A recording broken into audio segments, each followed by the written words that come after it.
Yo, yo, yo, yo, yo, what is going on, COD Familia? It is your boy BN. Today, we are going to be talking about Dragonsiege, the new KvK scenario map that's going to be coming out. And it looks like it's going to be starting with G3, which is interesting because in a lot of cases, G1 has actually been getting the new scenarios out first over the last couple releases. So we'll talk about that as well and show this off in-game for some of the deets here in a moment. We're going to start off, though, with the official Facebook and go through a couple screens pretty quickly. As always, if we enjoy the content, help us out. Throw us a quick on the video because it means a lot and does a lot. Thank you so much. All right. Let me get my high-quality H2O. And here, we're going to be gathering, recovering territory. We are recovering human citadels, and we're going to be able to command the legendary Flame Dragon and summon. We got the new War Pet Thunder Drake, some screens here on training and skills. Then we get to the Summoner's Towers and Citadel Sieges. Here, you're going to seize towers to summon and control dragons. You're going to expand territory, declare war, and prepare for battle. Then we get to the three-phase siege process. Simply put, you are invading and trying to take down a gate or a pass to invade and get inside the citadel. You're going to tear down buildings to remove enemy buffs. So, I mean, again, these are, right, I imagine neutral buildings that either anyone can, or maybe it'll be one side versus our side, depending if it's two kingdoms or more. And then you're going to destroy the castle, which is essentially akin to an alliance fort, it looks like, right? Except it's, I would assume, a neutral point that anyone in there fighting, right, it's going to be able to destroy. And you're going to fight other alliances for control over citadels. Now, they say alliances is plural. So, you know, with that, I'm assuming 3 or more, maybe 4 more could be in there. That could be cool. And then you got the Thunder Dragon battle here as well. All right, so here's the new map. And obviously, we'll get a better look at the map here in a moment, but they're just kind of showing you a quick preview. You're going to be able to dodge lightning for the final boss there this upcoming KvK season.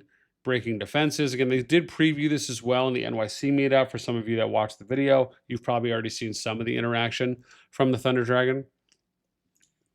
Then we get transmit electricity, survive random attacks, right, in development. All right, now let's move over to the goods.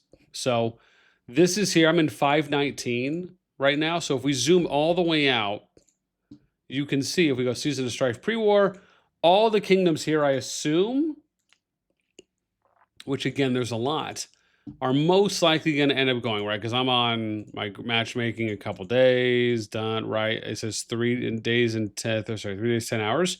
So if I go in and I click this, you can see registration opens, but matchmaking is on the 12th. So that's actually accurate. So essentially all the kingdoms here currently look like they're going to be going into Dragonsiege.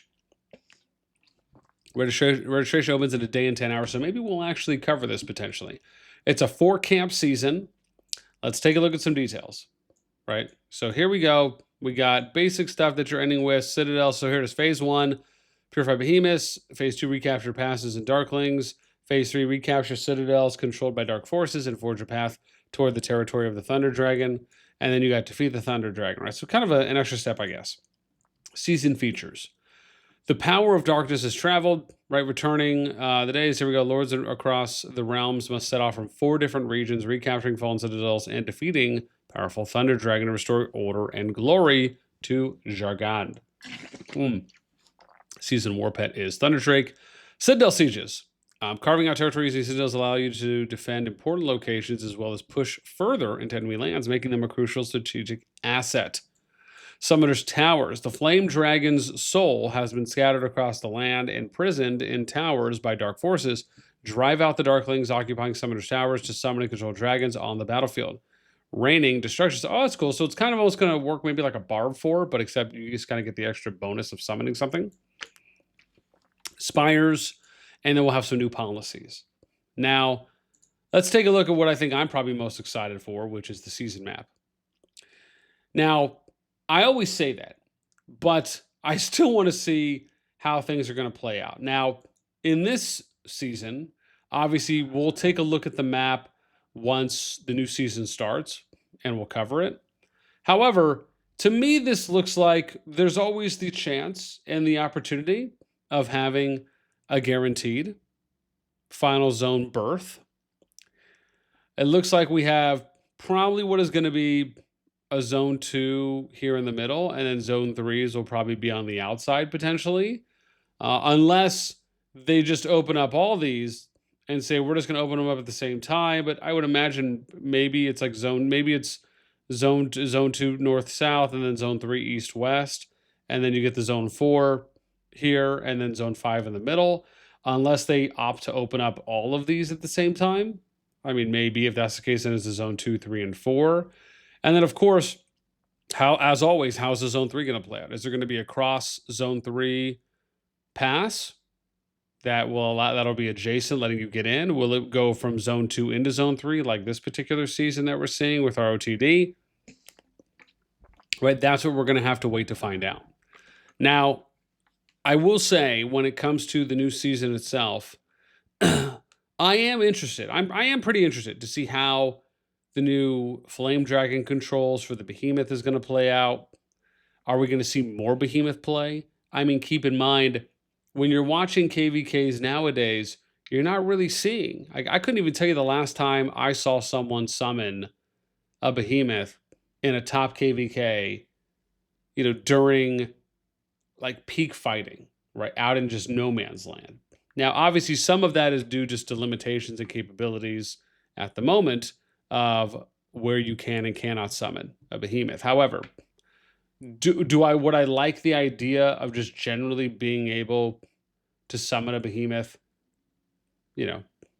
anywhere, I don't know, maybe whether it's within range, maybe it has to be when you have a certain amount of troops on the field and you're kind of summoning it almost kind of like a companion style. But do I think that it just shouldn't necessarily be limited to attacking or defending a structure in that regard? Like, it'd be nice to have a little bit more free control over your Behemoth. And yeah, if you want to argue and say, yeah, let's just make it so there is a range, however, that you can summon it within, right? So it's not like you can just drop it anywhere, but maybe you can drop it anywhere that you have a zone, like you have access to a zone, as an example. That could be one thing.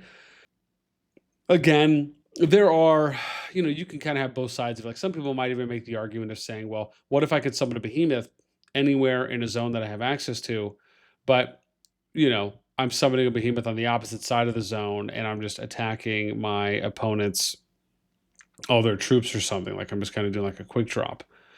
Right. I think that's why I say maybe you do it within a range. The other side is people might just say, well, look, you're in a KvK. It is PvP related, right? So keep in mind that people can drop, could potentially drop Behemoths on you anywhere in a zone that they have access to, right? Is a real thing. Or is something that can happen. So you just kind of have to be ready for it. However, I kind of like this idea of, like, let's just say we limit it to a range from maybe wherever the farthest flag is, right? That you can summon there, or maybe you have to have a lot of troops or something in order to have kind of like this eligibility requirement or like a prerequisite to summoning.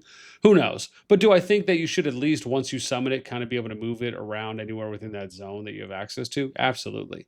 Now, right, maybe that just is accompanied by a timer, right? Like an expiration timer, or once the health is zeroed out.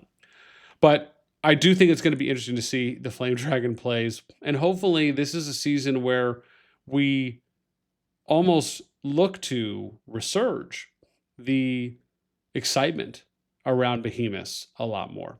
I mean, me as an OG and others that have played the game for a while, like, we remember KvK seasons where people were just summoning Behemoths up the wazoo. And it was just great to see them added, because at times they were being done strategically and tactfully.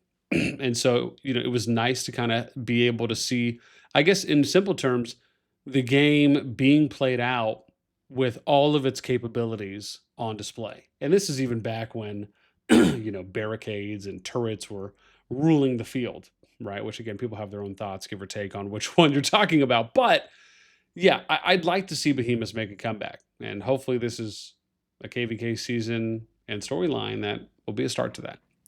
I'd love to know what you guys think on anything we shared so far. What do you think about Behemoths hopefully making a comeback? And do you think that Behemoth should have a little bit more free range on being able to either be summoned, be utilized within a zone?